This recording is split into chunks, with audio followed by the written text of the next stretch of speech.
और उस आदमी ने जो मुझे बताया उससे सुनकर तो मैं पागल ही हो गया। रोज सुबह उठकर मैं रोज की तरह चाय पीने जा रहा था। मुझे एक बीच में दोस्त मिला। वो बोला कि चल आज मैं तुझे अपनी चाय पिलाता हूँ। वो एक दुकान पर मुझे ले गया और वहां पर जो मैंने भीड़ देखी उसे देखकर तो मैंने सोच लिया कि यार आज तो इससे पूछना ही पड़ेगा कि ऐसा क्या करता है कि इतनी भीड़ आती है। जब भी हम चाय पीने किसी भी ठेले पे जाते हैं वहाँ की भीड़ देखकर हमें एक सवाल तो जरूर आता है, भाई ये कितना कमाता होगा। क्योंकि कहीं ना कहीं हमें भी पता है कि इस बिजनेस में बहुत सारा पैसा है। लेकिन अब यहाँ पर सवाल ये आता है कि इतना आसान है क्या, और अगर हाँ तो कौन सी चीजों का ध्यान रखना पड़ेगा ये बिजनेस अच्छे से चलाने के लिए। मतलब शुरुआत में कितना खर्चा आएगा, रेंट कितना होगा और कॉस्ट कितनी रखनी पड़ेगी, और वो सब कुछ मैंने खुद 8 से 10 चाय के स्टॉल पर जाकर उन लोगों का इंटरव्यू लिया जो चाय का स्टॉल चलाते हैं। वैसे तो 8 लोगों ने ही इंटरव्यू दिया, 2 लोग पता नहीं क्यों शर्मा गए, लेकिन उन 8 लोगों ने मुझे जो बताया वो आज मैं आपको शेयर करने वाला हूँ। इससे आपको इस बिजनेस की रियलिटी का पता चलेगा। क्योंकि जो सवाल मैंने उनसे पूछे हैं उससे ये पता चलता है कि इस बिजनेस में कौन सी दिक्कत आ सकती है, इस बिजनेस को किसे करना चाहिए और किससे इस बिजनेस से दूर रहना चाहिए। तो बाकी सब साइड में रखते हुए मैंने उन शॉप ओनर्स को सबसे पहला एक ही सवाल पूछा कि ये चाय का बिजनेस करने का आइडिया आपको आया किससे। तो उनमें से सबका जवाब अलग अलग था। एक ने बोला कि मैं होटल में काम करता था, वहां से मुझे आइडिया आया। 2-3 लोगों ने बोला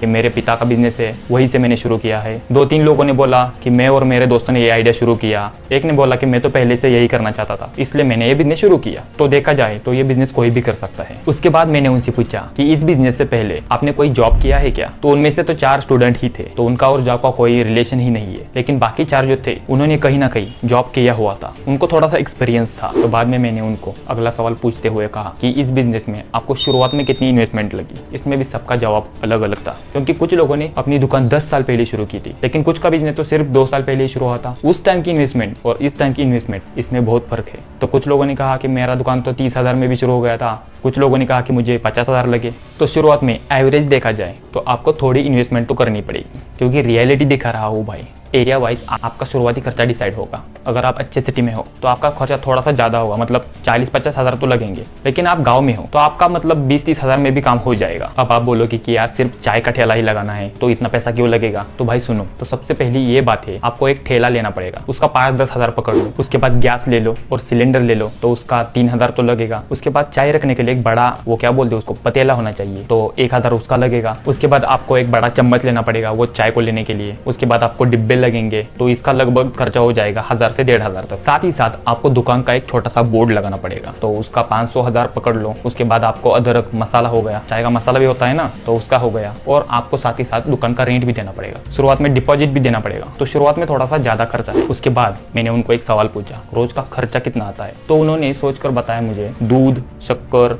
चाय पत्ती, मसाला और बाकी चीजों को मिलाकर रोज का 3 से 4 हज़ार तो खर्चा आ ही जाता है, क्योंकि दूध आपको ज्यादा लगेगा। रोज का 40 से 50 लीटर दूध पकड़ लो। अगर दुकान अच्छी चलती है तो शुरुआत में इतना ज्यादा नहीं लगेगा, लेकिन पकड़ लो। उसके बाद 8 से 10 किलो शक्कर लगेगी। शक्कर का मतलब 40 से 45 रुपए। दूध अगर आपके घर का होगा तो अच्छी बात है। अगर आपको खरीदना पड़ेगा 40 रुपए लीटर दूध मिलेगा तो उसका पकड़ लो। उसके बाद चाय पत्ती आ गई, उसका 1-2 किलो पकड़ लो। मसाला आ गया, उसका 100 रुपया पकड़ लो। अदरक डालते हो तो अदरक आ गया। तो मोटा मोटा बात कहना यह है कि आपको हल्की क्वालिटी का सामान यूज नहीं करना है, चिंगूसपना नहीं करना है। मतलब लालच के चक्कर में आप लो क्वालिटी का सामान बेचोगे, पानी मिलाओगे, तो आपकी शॉप ज्यादा समय तक नहीं चलने वाली। अभी जो मैंने आपको बताया कि दूध का खर्चा, शक्कर का खर्चा, चाय पाउडर का खर्चा, ये सब आपके एरिया में अलग अलग प्राइस हो सकता है, तो उसका थोड़ा देख लो। लेकिन मोटा मोटा देखा जाए तो 2.5 से 3 हज़ार रुपए खर्चा रोज का होना ही है। उसके बाद मैंने अगला सवाल पूछते हुए कहा कि पानी, बिजली और एक म्युनिसिपल कॉर्पोरेशन वालों का कुछ चार्ज लगता है क्या। तो उन्होंने बोला कि मतलब पानी का तो लगता ही है, बर्तन धोने के लिए, ग्लास धोने के लिए, लेकिन लाइट का इतना ज्यादा नहीं होता। और म्युनिसिपल कॉर्पोरेशन वालों का क्या है, वो साल में एक बार आते हैं, तो साल में एक बार उनको 800 से 1000 रुपए तक देना पड़ता है। अगर आप गाँव में हो तो इसका भी कोई टेंशन नहीं है, तो मतलब इसमें ज्यादा खर्चा नहीं है। तो अब अगला सवाल सबको क्यूरियस करने वाला है। मैंने उनको पूछा कि भाई साहब आप रोज कितना कप चाय बेचते हो। तो सबका जवाब लगभग 300 कप के ऊपर ही था। 6 लोगों ने मुझे बताया कि हम रोज का 500 से 800 कप चाय बेचते हैं, और ये नंबर जो है जो बारिश के दिनों में और ठंड के मौसम में बहुत ज्यादा बढ़ जाता है। इसके बाद मैंने अगला सवाल पूछा कि 1 कप चाय के पीछे आपको कितना प्रॉफिट होता है। तो उन्होंने बताया कि देखो 10 या 12 रुपए की चाय होती है, उसमें अगर आप मिलावट नहीं करते तो आपको लगभग 5 से 5.5 रुपए का प्रॉफिट हो जाता है। और मैं भी आपको बता दूं, अगर आपको लंबे समय तक ये बिजनेस में रहना है तो आपको मिलावट नहीं करनी है। पब्लिक पागल नहीं है,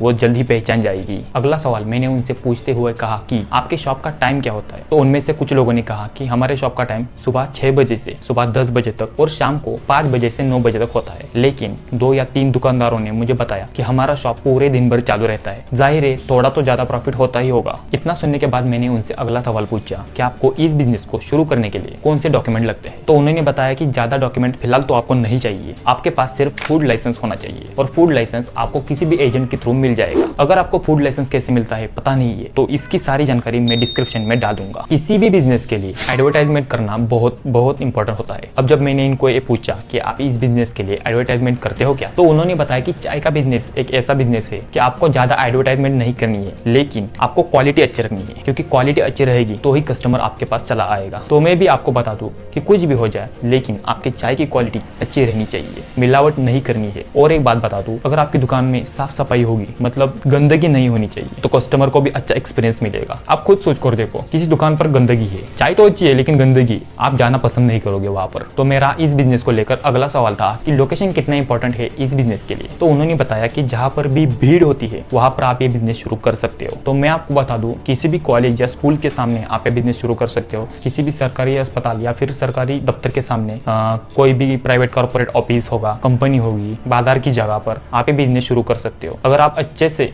अपनी क्वालिटी मेंटेन रखोगे तो आपको प्रॉफिट होने से कोई नहीं रोक सकता। हम इस वीडियो में चाय के बिजनेस की रियलिटी देख रहे हैं। तो रियलिटी देखते वक्त हमें ये क्वेश्चन भी पूछना चाहिए कि शुरुआत में या फिर अभी आपको कौन सी दिक्कत आती है। तो सेम सवाल मैंने उनसे पूछा कि आपको इस बिजनेस में कौन सी दिक्कत आ सकती है। तो उन्होंने पूछा कि शुरुआत में आपको बहुत सारी दिक्कतें आएगी। सबसे बड़ी दिक्कत ये होगी कि आपके पास कस्टमर ही नहीं आएंगे, क्योंकि आपका शॉप नया है, कस्टमर को आपका एक्सपीरियंस नहीं है। तो शुरुआत में आपको पेशेंस रखना पड़ेगा। ऐसा भी हो सकता है कि आपके चाय की क्वालिटी हर रोज एक जैसी नहीं रहेगी, तो क्वालिटी और टेस्ट मेंटेन करने पर आपको ध्यान रखना पड़ेगा। उसके बाद आपका जो रॉ मटेरियल होता है, जैसे कि दूध हो गया, मसाला हो गया, ये सब कभी कभी वेस्ट हो सकता है, तो उसका भी आपको ध्यान रखना पड़ेगा। तो ज्यादा कोई दिक्कत नहीं है। अच्छी बात यह है कि ये सारी दिक्कतें हमेशा के लिए नहीं रही, जो भी है सब सॉल्व हो जाएगा, लेकिन आपको हिम्मत नहीं हारनी है। उसके बाद टाइम आपका ही है। और अब लास्ट सवाल मैंने उनसे ये पूछा कि अभी अगर ये बिजनेस कोई शुरू करना चाहता है तो उसे आप क्या एडवाइस दोगे। तो सबने अलग अलग एडवाइस दिया, लेकिन मैं आपको एक ही एडवाइस बताऊंगा जो मुझे सबसे ज्यादा इंपॉर्टेंट और पसंद आई। उनमें से एक आदमी की एडवाइस मुझे बहुत पसंद आई। उसने बोला कि अगर आपको चाय का धंधा करना है तो आपको शर्म को घर में छोड़कर आना होगा। जी हाँ दोस्त, धंधा आपको करना है तो शर्म छोड़ना पड़ेगा। एक बार आपका धंधा चल पड़ा, सब लोग आपको कॉपी करना चाहेंगे। एट द एंड वीडियो की समरी में यही बताऊंगा कि थोड़ी सी हिम्मत और थोड़ा सा पैसा लगाकर चाय का धंधा शुरू कर दो। ज्यादा नहीं, लेकिन मोटा मोटा देखा जाए दिन का 2 या 3 हजार जरूर कमाओगे, मतलब महीने का 60 से 90 हजार। मेरी वीडियोस आपको अपने खर्चे का अंदाजा लगाने में आपकी बहुत मदद करेगी। तो फिर आज का रियलिटी चेक यहीं पर खत्म होता है। अगर इस वीडियो से आपको 1% भी नॉलेज मिला है तो वीडियो को लाइक कर दो, चैनल का मेरे सब्सक्राइब कर दो, आप मेरी बहुत बड़ी हेल्प कर दोगे। और हाँ, अगर आपका कोई दोस्त बिजनेस करने में इंटरेस्ट रखता है तो इसे ये वीडियो शेयर कर दो। जल्द ही मिलेंगे नेक्स्ट टॉपिक को लेकर, तब तक बी अनस्टॉपेबल। आप सब एक बात पर ध्यान दीजिए, मैंने किसी भी